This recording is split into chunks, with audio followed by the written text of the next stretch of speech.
Buenas noches, en el día de hoy vamos a hablar entonces sobre la verdad y Dios y lo vamos a tratar en tres grandes autores que es primero San Agustín, después San Anselmo y por último Santo Tomás. Para iniciar entonces vamos a hablar la verdad en San Agustín y hemos de decir que hay un principio de identidad, es decir, para Agustín la verdad se identifica con Dios. Nos va a decir él que para llegar a Dios y por lo mismo encontrar la verdad, no debemos volvernos hacia afuera, sino entrar dentro de nosotros mismos y buscarla en nuestra interioridad. La verdad, pues, habita en nuestra alma, que es un reflejo y una imagen de Dios, la luz misma de la razón. Y recordemos entonces que el pensamiento de San Agustín va a estar marcado un poco por el platonismo y por de aquí que él piensa entonces que y acentúe esa búsqueda sobre el alma, es decir, un conocimiento interior que podemos alcanzar a través de nuestro intelecto, pero no mirando hacia afuera, sino hacia adentro y buscando en el interior del hombre, podríamos decir en el corazón, esa verdad de Dios que se revela y nos habla, pues a nosotros que somos criaturas, pero también eh, por la teología, pues hay que decir que para Agustín pues nos habla de una filosofía, pero también muy marcada en esta época por esa reflexión teológica. Entonces vamos a encontrar que la verdad a la que apunta San Agustín es a Dios, que se revela al hombre y le habla a lo íntimo de ser. De ahí que en las confesiones pues él hable sobre esa inquietud que siente cada uno en el corazón y que no descansa sino hasta hallar a Dios, es decir, que en él se identifica verdad y Dios. Pero también hay que decir que para él, pues Dios no se presenta como algo inmanente, sino que se presenta como algo trascendente. O sea, Dios es un ser espiritual trascendente que viene a nosotros a través de la revelación. Si Él no se revela, pues nada podemos hacer nosotros. Y hay que decir que el hoy de la divinidad es la eternidad. Es decir, que es un misterio que no es concebible pues a la mente humana. Dice, ni tú precedes temporalmente a los tiempos, de otro modo no procederías a todos los tiempos, más mereces a todos los pretéritos por la celsitud de la eternidad, siempre presente y superas todos los futuros, porque son futuros y cuando vengan serán pretéritos. Tú en cambio eres el mismo y tus años no mueren, tus años ni van ni vienen, al contrario de estos nuestros que van y vienen para que todos sean. Y entonces eso nos hablaba de Dios San Agustín en las confesiones, más exactamente en el libro 11. Es decir, que Él es un ser trascendente que escapa a la categoría, en este caso, del tiempo. Es el que permanece y es un poco entonces señalando en este sentido San Agustín la aceidad. Dios se crea en el tiempo, pero está fuera del tiempo. Para él no es una visión intimista. Cuando podemos comparar a Dios con la verdad, decimos que ese concepto de Dios, aunque nos hable a través de la revelación y nos busque, es un ser trascendente. Esto en San Agustín. Luego pasamos entonces en Anselmo de Aosta y para él entonces vamos a hablar y cómo no hablar en este caso de el argumento ontológico, y es que para Anselmo entonces existen algunas vías para ir a Dios y o más unas pruebas puede ser a posteriori, entonces es decir con la experiencia, pero también hay unas pruebas a priori de la existencia de Dios, es decir sin la experiencia. ¿Cuáles son esas pruebas a priori de la existencia de Dios? La primera es que Dios es lo que fuera de Él no puede pensar de más perfecto. Es decir, que yo no me puedo o yo no puedo traer al conocimiento algo más perfecto que Él. Y segundo, entre las perfecciones se da también la de la existencia. Es decir, que Dios es el ser que ha llamado o ha comunicado esa perfección a todos los seres creados. Por eso entonces, cuando pienso en la perfección y en el grado sumo, pues alguien que lo ha hecho perfecto, debo traer o debo pensar en que Dios existe por esos grados de perfección. Y por lo tanto no se puede pensar a Dios, perfección suma sin el atributo de la existencia. Es decir, que como veo la perfección en cosas que me rodean, entonces eso hace que piense que Dios existe. Y ese es el argumento entonces ontológico. De igual manera, él lo describe de otra manera, dice, lo cual es tan cierto que no puede pensarse que no existen, hablando de Dios, pues puede pensarse que exista algo de tal modo que no pueda pensarse que no exista, lo cual es mayor que aquello que puede pensarse que no existe. Por lo tanto, si aquello mayor que lo cual nada puede pensarse, se puede pensar que no existe, esto mismo mayor que lo cual nada puede pensarse, no es aquello mayor que lo cual nada puede pensarse, lo cual es contradictorio. Luego existe verdaderamente algo mayor que lo cual nada puede pensarse, y de tal modo que no puede pensar porque no existe. Es decir que, pues si pensamos en Dios y en su grandeza es porque existe, ya que algo tan grande no puede venir a nosotros a través de una simple abstracción. Pero entonces hay que decirle, contestarle pues también a Anselmo que pues el hombre se ha inventado cosas muy grandes pues que no existen y que también ha hecho convenciones, ¿cierto? Traídas del lenguaje, etcétera.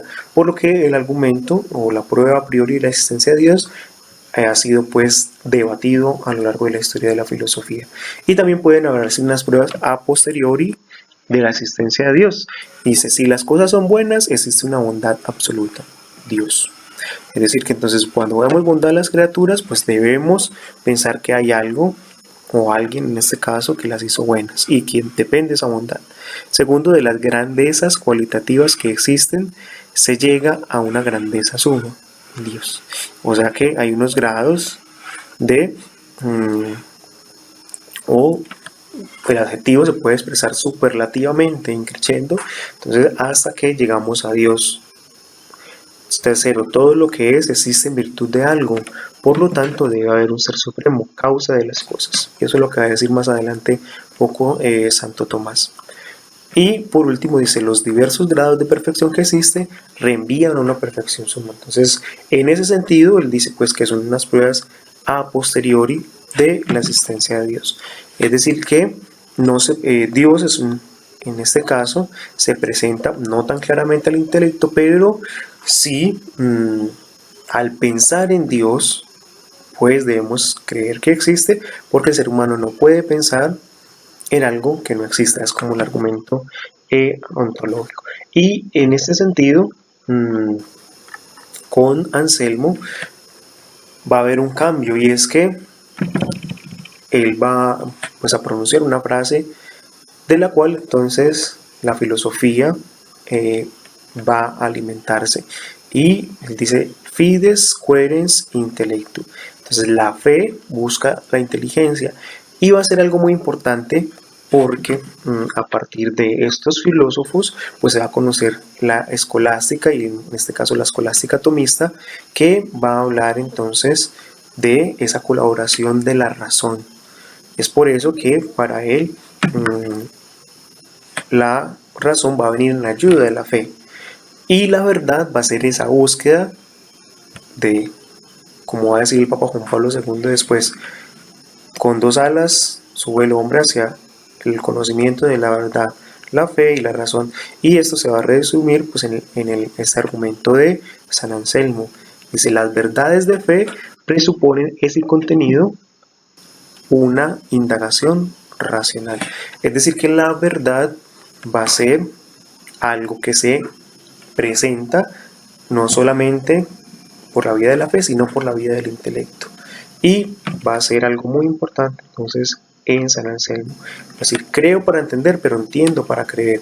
Y es como fe y razón se pueden dar la mano. ¿Y qué es eso que se me presenta a la fe? ¿O que se presenta como verdad? Pues en últimas es Dios. Es decir, que podemos decir que en esta época de la escolástica, hablando con Santo Tomás, Dios y verdad va a ser un concepto que se identifica como tal. Pasamos entonces de ese realismo de San Anselmo al realismo de Santo Tomás de Aquino. Y con él entonces la teología va a seguir diferenciándose de la filosofía, porque hay un tiempo en que entonces se le ve como la anchila, es decir, la servidora. Pero en la Suma contra los Gentiles, Santo Tomás, a propósito de la verdad que se refiere a Dios, escribe: hay algunas verdades que superan todo poder de la razón humana. Por ejemplo, que Dios es uno y trino. Otras, en cambio, pueden ser alcanzadas por la razón natural. Por ejemplo, que Dios existe, que Dios es uno, y otras semejantes. Es decir, que de aquí en adelante, pues, se va a comenzar a hacer una diferenciación. Y es que la filosofía por sí sola también puede alcanzar una verdad. No la verdad plena, pero sí la verdad. Y hay que decir que Santo Tomás también va a hablar de la verdad del ente y lo que después se va a conocer como trascendentales. Para él la verdad es un trascendental en el sentido de que todo ente es inteligible, racional. Es oportuno racional subrayar en este momento que Aristóteles, en el libro 6 de la metafísica, la pregunta de si la metafísica debe ocuparse de la verdad, responde negativamente. La razón es la siguiente: la metafísica se ocupa del ser real y no de la verdad. No están las cosas sino en la mente, o mejor, en el juicio del entendimiento que compone y descompone los conceptos y los conecta entre sí. Entonces recordemos que Aristóteles va a formular una verdad. Entonces, ¿cuál es la verdad? Pues la ecuación entre la cosa y el intelecto. Santo Tomás, aunque da el espacio debido a la lógica del tratamiento de sus principios fundamentales, piensa que también la metafísica debe ocuparse de la verdad. Y esto porque el mundo y cada criatura son la expresión del proyecto divino, el fruto de un pensamiento de Dios. Cuando afirma pues que todo ser es verdadero, quiere decir que todo ser es expresión del arquitecto supremo, que al crear ha intentado realizar un proyecto concreto. Esta es la verdad ontológica, es decir, la adecuación de un ente, de todo ente, con el entendimiento divino. Adequatio rei ad intellectum. Y la verdad ontológica debe diferenciarse de la lógica o verdad humana, que es o debe tender a ser adecuación de nuestro entendimiento a la cosa. Allí vemos entonces una superación de el aristotelismo, de esa verdad objetiva, ¿cierto? De esa adecuación a una relación con ese ser superior, Dios. Es decir, que podemos alcanzar la verdad como, o la verdad para Santo Tomás es expresión de esa bondad creatural de Dios, es decir, de esa participación del ser que da Dios a todos los demás seres. Y para hablar entonces de Dios en Santo Tomás, pues vamos a mencionar las 5 vías, porque para él Dios puede ser alcanzado por la razón natural. Entonces vamos a hablar de la primera vía, el cambio. Parte de la consideración de que todo lo que se mueve es movido por otro, y por lo mismo, para no terminar en un regreso al infinito que no explicaría nada, se necesita admitir un motor que todo lo mueve, y eso es Dios. La segunda vía es la causa. Todo tiene una causa, y si nos remontamos a las causas, entonces de la cual todo fue hecho, tenemos que remitirnos a Dios. La tercera, la contingencia. Nadie es por sí mismo, en este caso, necesario. Solamente hay un ser necesario y es Dios. Todos somos contingentes. La cuarta es los grados de perfección. Vemos que hay cosas muy bellas y perfectas, y por eso mismo entonces tenemos que remontarnos a un ser que es perfecto, que es Dios. Y por último, la finalidad del argumento teleológico. Todo tiende a algo. Por eso Santo Tomás va a decir que eso a lo cual tiende, esa tendencia, vamos a identificar a un ser que es Dios. Bueno, entonces esta es una breve exposición de la verdad de Dios en 3 grandes autores: Anselmo, San Agustín y Santo Tomás.